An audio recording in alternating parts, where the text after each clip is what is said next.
semua, welcome back to Astrid Widayani YouTube channel. Ya, so hari ini kita lagi mau ngomongin sesuatu yang lagi jadi big issue di nggak cuma masyarakat Indonesia, tapi juga dunia pendidikan. Dunia pendidikan secara umum ya. Dunia pendidikan secara umum. Jadi kita mau bahas tentang global citizenship.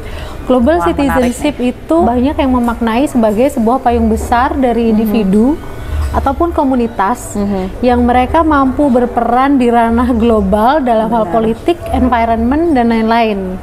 Nah, tapi masalahnya kan gini ya, kalau mau bilang global citizenship, aku adalah masyarakat global. Kita masyarakat global ya. Makanya hari ini kita mau ngobrol sama Bu Astrid tentang global citizenship. Oke, jadi Bu Astrid, penjelasan gampang gitu ya. Karena kalau soalnya biar temanya nggak berat-berat banget gitu ya hari ini. Soalnya kalau kita baca literatur, global citizenship itu kayak kompleks banget. Istilah global citizenship itu sebenarnya apa sih? Iya. Nah, kita ngomongin terminologinya nggak yang terlalu berat ya. Lebih ke bagaimana akhirnya teman-teman muda bisa paham dan menyikapi apa itu global citizenship, dan bagaimana generasi muda sekarang nggak cuma di Indonesia tapi di seluruh dunia itu juga ikut responsible gitu ya, tanggung jawab dengan apa yang ada di seluruh dunia. Nah, kalau ngomongin tadi sudah disinggung masalah mungkin lingkungan hidup, politik itu sepertinya berat, tapi sebenarnya basicnya memang awareness juga gitu, bahwa kita itu bagian dari dunia, nggak cuma lingkungan kita terdekat. Biasanya nih ya, teman-teman muda itu fokus ke lingkungan yang paling dekat, misalnya geng kita aja gitu.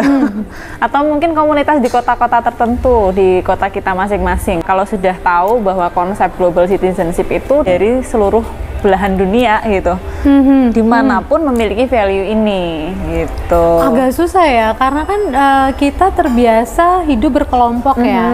Sebagai biasanya individu kecil kan aja komunitasnya. Ini kita mau memperluas wawasan sampai dengan memperluas sudut pandang bahwa gimana sih kita bisa survive di dunia untuk saat ini sampai dengan sustain di masa depan. Jadi bukan maksudnya harus langsung berperan, tapi pertama awareness dulu bahwa kita bisa tinggal di Solo, di Semarang, di Jogja, dimanapun. Itu kita adalah bagian dari masyarakat dunia. Iya, betul. Bahwa apapun yang kita lakukan itu sebenarnya itu akan memberikan impact pada masyarakat yang lebih besar. Kepada dunia. Betul. Apa tuh ya maksudnya? Apakah cara saya jajan mempengaruhi ekonomi dunia? Enggak.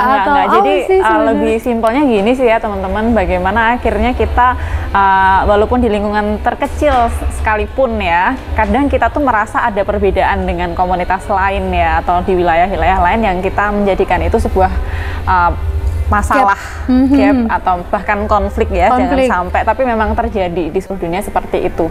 Nah, maka di tema kita hari ini tuh sebenarnya kita pengen sharing, kita kasih pesan ke teman-teman muda semuanya bahwa nggak mungkin yang namanya konflik itu bisa terus-menerus terjadi kalau kita akhirnya bisa menghargai satu sama lain, adanya diversity ya kan, adanya kita akhirnya menganggap bahwa semua itu sama loh, mempunyai peran yang sama. Bisa jadi anak Indonesia berprestasi di bidang tertentu di global gitu. Dulu mungkin kan lebih ke paradigmanya gini, kalau orang IT itu yang pinter anak India gitu. Misalnya. Sampai sekarang kayaknya masih kayak gitu. Nih gap ini harus dipecah gitu kan. Untuk gambarannya seperti itu. Jadi saya kira di Indonesia juga banyak kok anak-anak IT yang hebat. Kenapa nggak sekarang dibuat sama equality-nya gitu, sama semua.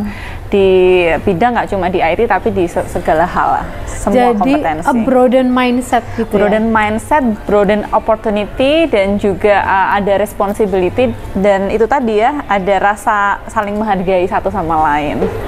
Kalau saya tuh sempat baca bahwa Kemendikbud sendiri memasukkan global citizenship education ke dalam salah satu kurikulum gitu, fokus kurikulum yang sekarang gitu.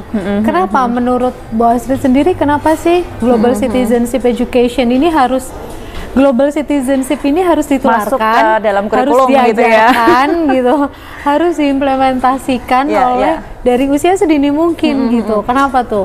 Iya, ada istilah itu namanya GCED ya, atau GCED. ya GCED atau Global Citizenship Education, yang mana nggak cuma di seluruh dunia, di Indonesia pun tadi juga disampaikan sudah mulai. Mungkin banyak yang nggak ngeh gitu. Kenapa ya kok ada itu ya, ternyata di luar mata pelajaran atau mata kuliah yang lain. Nah, justru ini menjadi kunci ketika teman-teman nanti ingin menjawab tantangan secara global. Mungkin sepanjang perjalanan yang mungkin kita sudah lihat ya, banyak kan teman-teman tuh belajar biar rankingnya bagus, biar nilainya tinggi gitu, sampai dengan nanti lulus bisa punya prestasi, bisa cum laude, tapi setelah itu apa? Cari kerjaan kan gitu. Kan cuman itu gitu. Nah, kalau kita ngomongin global, jadi dokter, Bu. Ya kerjaan apapun itu ya, termasuk profesi. Tapi ketika kita ada mindset Global Citizenship Education, kita bisa lebih luas lagi. Kita bisa bekerja tidak hanya di negara kita juga bisa mungkin malah mengembangkan kerjasama dari negara-negara lain untuk ke Indonesia barangkali, dengan apapun produk dan jasa yang mungkin bisa kita kembangkan nantinya. Jadi itulah tujuannya kenapa kurikulum ini mulai dicanangkan. Kalau global citizenship mungkin secara contoh besar itu salah satu warga negara Indonesia, anak muda Indonesia yang dia ikut serta dalam pengembangan vaksin AstraZeneca ya. Itu kan ada juga tuh. Nah, kayak gitu berarti berperan global. Jadi dia taunya sains gitu, researchers, terus dia mengembangkan itu. Nah, tapi kan itu untuk orang-orang yang memang sudah berpikiran global gitu. Maksudnya punya skill kita sampai aja ke ini situ. juga hari ini. Teman-teman mulai berpikiran global kalau gitu. Untuk yang saya tinggal di daerah kecil, yang belum gitu ya. Saya tinggal di daerah kecil, bapak ibu saya petani, gitu. Ngapain mikirin dunia? Saya mikirin makan besok aja susah, atau bisa kuliah atau enggak aja nggak tahu gitu. Nah, tanggung jawab ini juga perspektifnya bisa relatif ya, ketika akhirnya yang tadi satu komunitas ini bisa melakukan sebuah gerakan-gerakan misalnya cinta alam, kemudian dari segi politik, dari segi komunikasi internasional gitu ya, menggunakan bahasa Inggris dan seterusnya, tapi di sisi lain yang peran-peran kecil ya, atau tanggung jawab responsibility ini juga bisa dilakukan secara tidak langsung loh sama anak-anak daerah tadi gitu. Ya, dari lingkungan yang paling kecil aja, tapi dia sudah sebagai bagian dari global citizenship sebenarnya. Contohnya apa tuh, Bu? Ya misalnya menjaga lingkungan di lingkungannya dia sendiri gitu ya. Menjaga kelestarian lingkungan. Betul.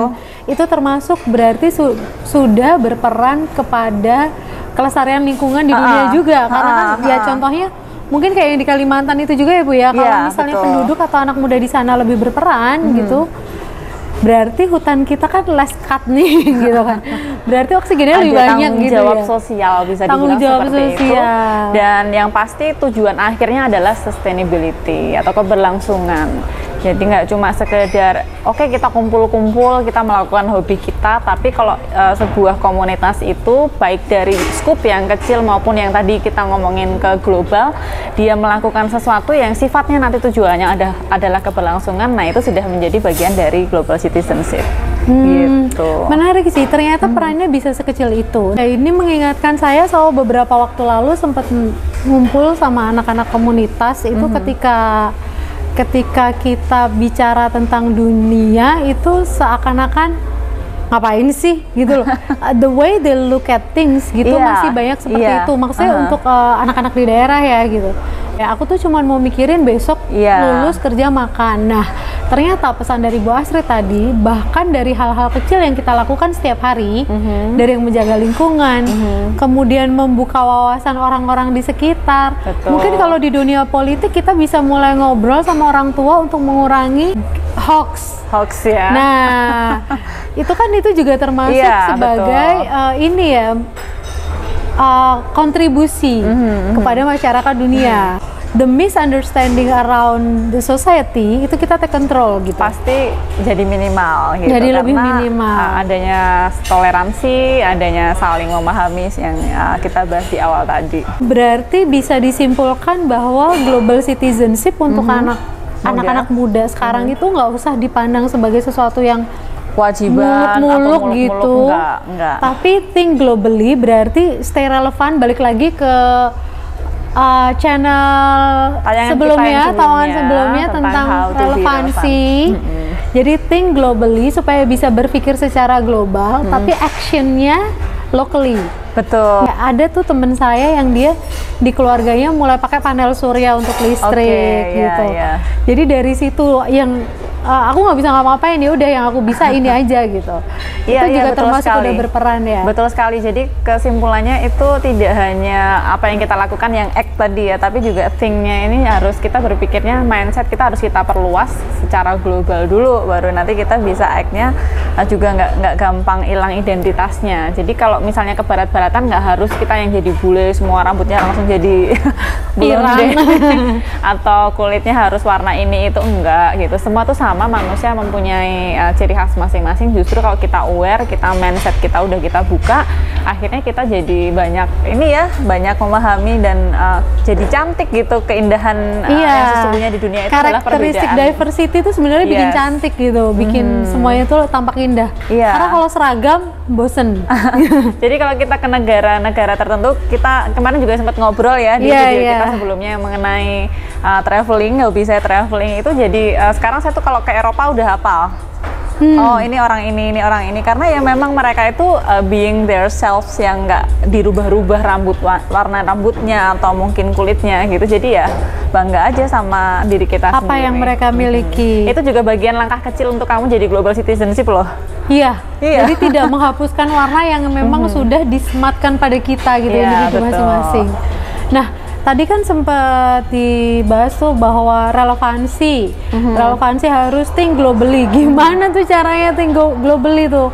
Coba dua. Aku mau mulai deh gitu. Mungkin teman-teman di sini udah mulai berpikir, oke. Aku akan mulai think globally. First thing first gitu. Untuk bisa think globally itu apa sih yang harus kita miliki? Ya, ada istilah kan buku jendela dunia. Kemarin saya menambahkan kuliner jendela dunia. Berarti untuk langkah pertama yang harus dibuka adalah jendelanya. Kita harus membuka ada apa sih di luar sana gitu. Nggak cuma di Indonesia, ada apa sih misalnya paling dekat dengan Singapura, dengan Malaysia, yang paling dekat aja gitu. Walaupun sama-sama Asia Tenggara, ternyata kok beda ya, makanannya yang beda apa, kemudian bagaimana di sana work ethic-nya, family value-nya, itu semua akan beda dan teman-teman akan melihat, oh seperti ini ya, ternyata bagaimana kita akhirnya menerapkan toleransi dan memahami diversity yang kita bolak-balik bahas tadi gitu. Jadi langkah pertama buka jendelanya dulu, jangan cuma di kamar aja. Tapi gitu. Buka jendela kan pakai tools. Kan sekarang di mana-mana platformnya, nggak harus terbang naik pesawat. Ya kan? Tapi itu kan kebanyakan kalau kita mau relevan sama dunia itu beritanya, ilmunya tuh bahasa Inggris gitu. Ya, itu dia. Ya itu yang step kedua ya. Makanya kalau kita ngomongin kalau di Malaysia mungkin lihat Upin Ipin masih paham gitu artinya. Karena bahasa Melayu hampir sama dengan bahasa Indonesia. Tapi kalau yang bahasa Inggris itu yang menjadi bahasa internasional yang memang harus dikuasai. Ketika kamu buka jendelanya, nah kamu jalan-jalan keluar, itu baru bisa memahaminya dengan bahasa internasional, yaitu bahasa Inggris. Sekarang terakhir Bu, tipsnya lagi nih Bu untuk yang the easiest things I can do gitu. Ya, atau kesimpulannya gitu ya dari pembahasan kita hari ini gitu ya. Kesimpulannya atau bisa dibilang tips itu akhirnya kita bisa membuka mindset kita bahwa tidak hanya fokus ke diri kita saja ketika kita ingin mengembangkan diri gitu. Kan biasanya orang tuh, saya pengen jadi orang sukses, akhirnya banyak baca buku, banyak literatur ya, kemudian banyak networking, jadi yang dipikirin dirinya sendiri. Nah, kuncinya memang di episode kita hari ini tuh kita mengingatkan untuk membuka sebaliknya, wawasan yang di luar sana, tidak hanya skup paling kecil tapi juga di skala internasional. Karena apa yang terjadi di dunia itu nanti juga berimbas juga ke negara kita. Saya juga kadang sedih ya kalau lihat banyak teman-teman yang masih membandingkan negara A, skeptikal, membandingkan negara A dengan B, kemudian membandingkan satu suku dengan yang lain, ya kayak gitulah gitu. Itu sebenarnya udah lewat lah ya. Itu sekarang udah globalisasi, modernisasi plus digitalisasi. Jadi udah nggak ada lah gambaran kayak gitu. Akhirnya kita nanti bisa menyelami dunia ini dengan lebih enak, lebih bisa sukses dari berbagai sisi gitu. kalau masih terkungkung dengan mindset yang saya takut, saya nggak punya skill, mungkin bisa mampir ke tempat basket nih jadinya nih kan? Boleh.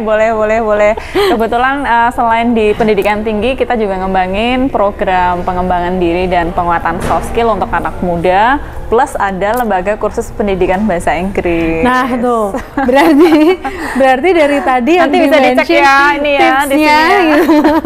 Nanti bisa intinya tadi ya kita berusaha dari dalam mengembangkan diri kita, tapi di satu sisi kita juga harus open mindset.